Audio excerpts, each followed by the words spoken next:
ഉറങ്ങാതെ നിസ്കാരവും ഖുർആനും സ്വലാത്തുകളുമാണ്. അവസാനം അവിടുന്ന് രോഗമായി അല്ലാഹുവേ വീടിന്റെ അകത്ത് കിടക്കുമ്പോ കുടുംബക്കാര് വന്നിട്ട് ചോദിക്കുന്നു, മോളെ നഫീസ,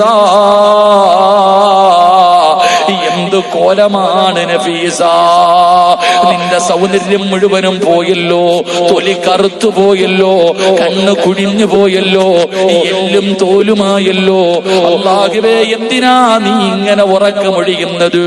എന്തിനാ എല്ലാ ദിവസവും നോമ്പ് പിടിക്കുന്നത്?